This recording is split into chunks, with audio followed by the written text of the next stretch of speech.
Hello everybody, and great to be here again. This is Simon on the sofa, awakening with everyday connections. Great to be here. I'm here again with a good friend, and you may have listened to our first show. This is Alex Fairman.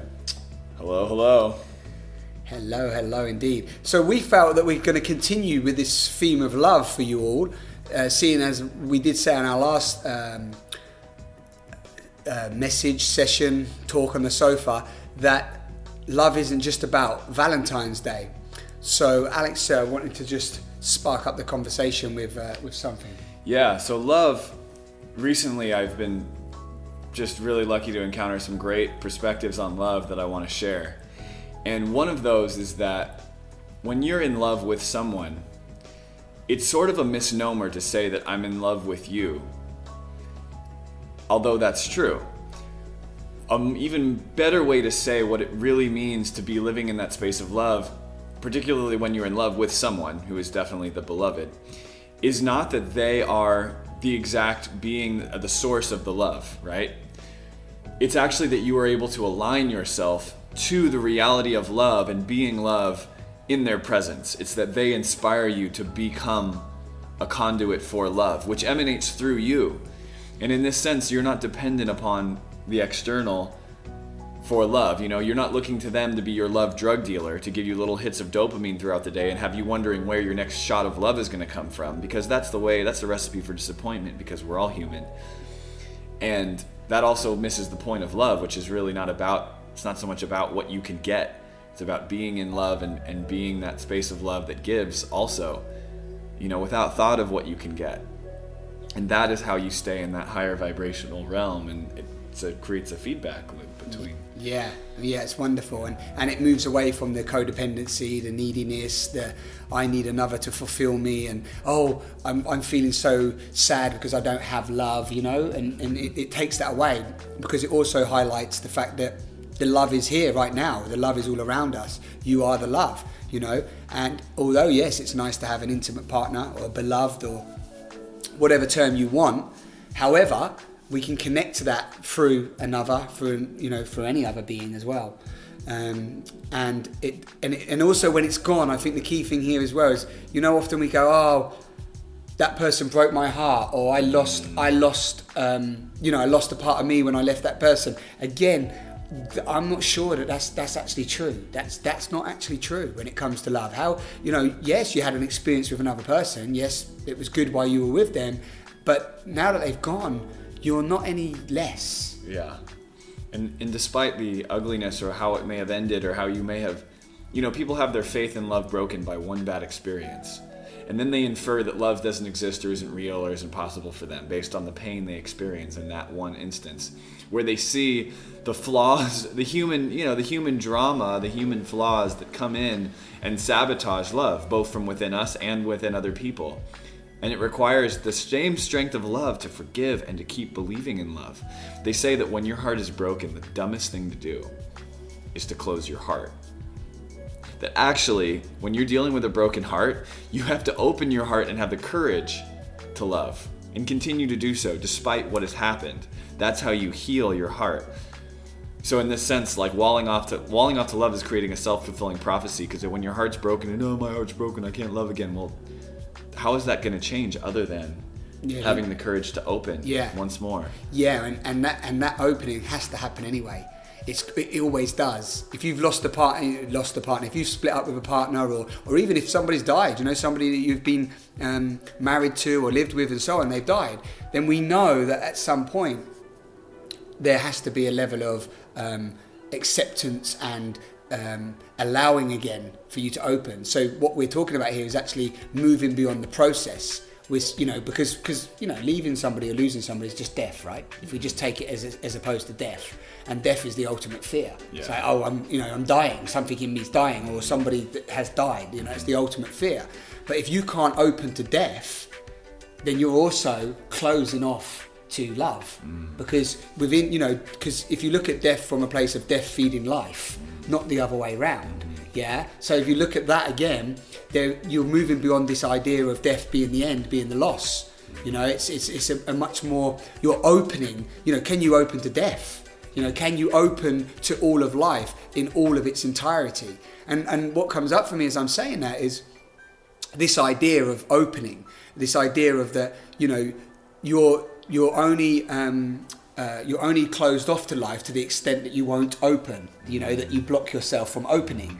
And I was thinking this the other day, I was writing about this, how if you think about it, from, you know, the birth, the journey of a sperm, you know, sperm goes on that journey, that one sperm goes, you know, gets opened and fired out of the penis, you know, flown straight into the vagina and then opens into the womb, yeah? Then opens into the belly.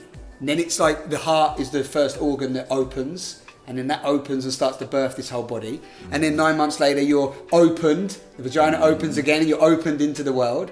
And then it's just this continual process of opening. So it's almost like from that inception of love and, you know, and love making, you know, hope, whichever way you look at it, that's come from that, you know, the intention of it, you know, even if it's happened some other ways, but it's come from the intention of love.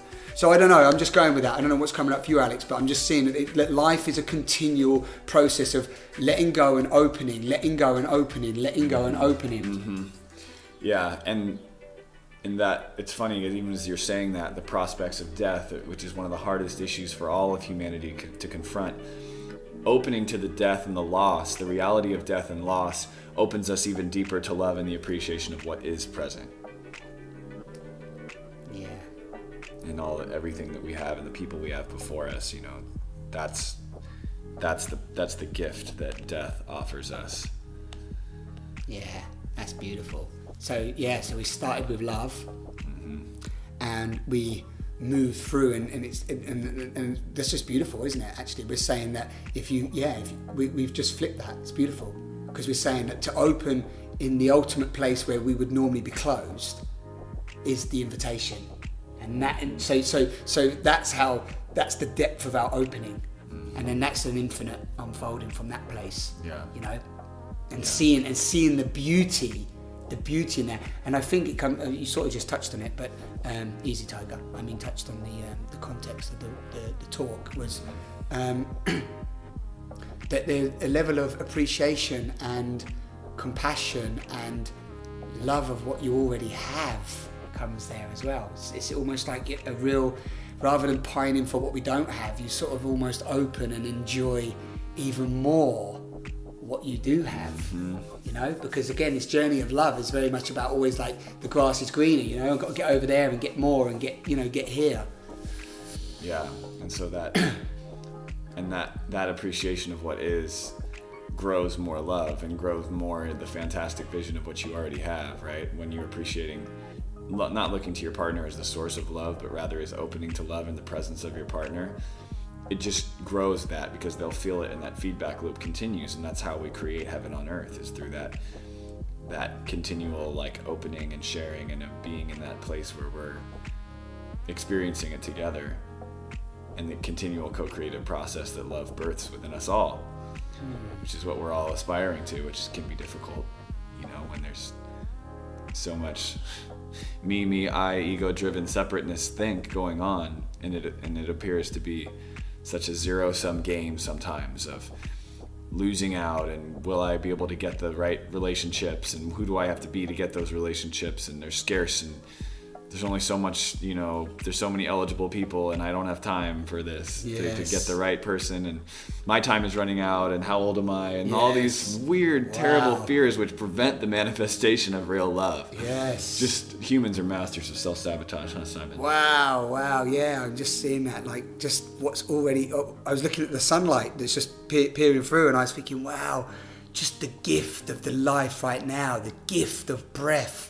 You know, just the gift of even you listening to this now, your ears being able to listen to this and hear our voices and the sounds coming through our voice box, and, you know, these words and these, these nouns and consonants that we've, you know, created for us to comprehend and understand what we're even trying to point to, which is the mysterious joy of this gift. And it brings me back to the sperm journey, that one of 250 million sperm cells made it through, and that's you, and you're here. And it's like, wow, if that's not even worth loving and just being joyous about. And, grateful and appreciative for. I mean, what is? Yeah. Wow. Yeah. I'm welled out. I think we're good, aren't we? Yeah, we're good. That's about 10 minutes. Wow, that was a powerhouse 10 minutes for the beautiful collaboration with Rick and Nikki. I've now been told she's Nikki as well, so that's good. I don't have to mess around with trying to say the name wrong. And so, it's going to be back over to them guys. Enjoy the rest of the show, and we're just happy to be co-creating this little part of the journey as we move through 2014 and into a world of more love, more joy, more bliss, more awareness, more hope, more cuddles, more love letters, more of everything. Yeah, and so it shall be. All right, guys. Peace.